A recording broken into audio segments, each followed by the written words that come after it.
One day, a father and his 15-year-old son were riding a scooter on the road. As they passed by, the father noticed a group of young men standing by the roadside, eagerly searching for something.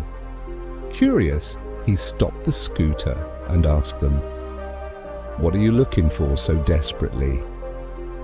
One of the young men, with excitement in his eyes, replied, "Can't you see? There's a golden fruit here. We're trying to get it." Hearing this, the father's imagination started running wild. His eyes sparkled at the thought of his son possessing that golden fruit. He believed that if his son could get it, not only his son's life but also his own would be filled with wealth and happiness. Without a second thought, he forcefully pushed his son toward the pit where the young men were searching and commanded, "Go get that golden fruit at any cost." Startled and confused, the boy looked at his father and said, "But father, I don't need that golden fruit. I have my own dreams and goals. My happiness lies elsewhere." But the father refused to listen. His mind was fixed on the golden fruit. He glared at his son and said, "I don't want to hear anything. I'm telling you to get it, so just do as I say."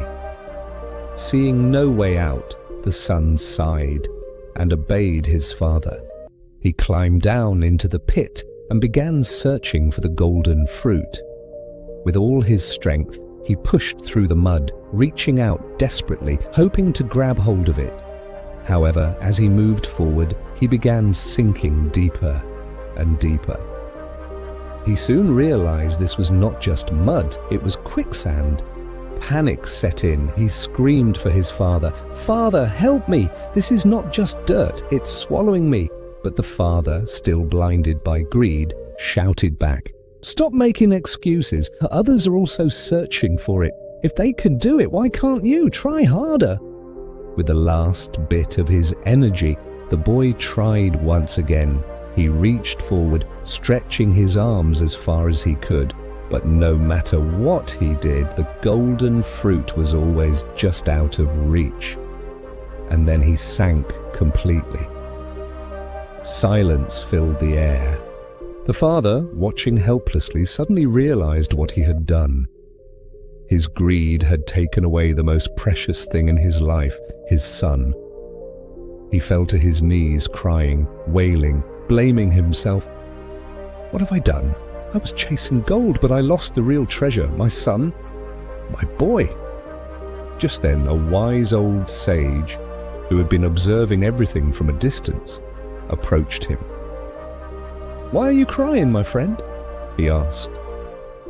Through his tears, the father pointed toward the golden fruit and told the sage everything. "I only wanted my son to have a better future. I did everything for his happiness. How can I be wrong?" The sage looked at him with deep wisdom and said, "You were so blinded by what you thought was gold that you never stopped to check if it was even real. Did you ever look closely?" The father, still sobbing, turned his eyes toward the golden fruit and gasped.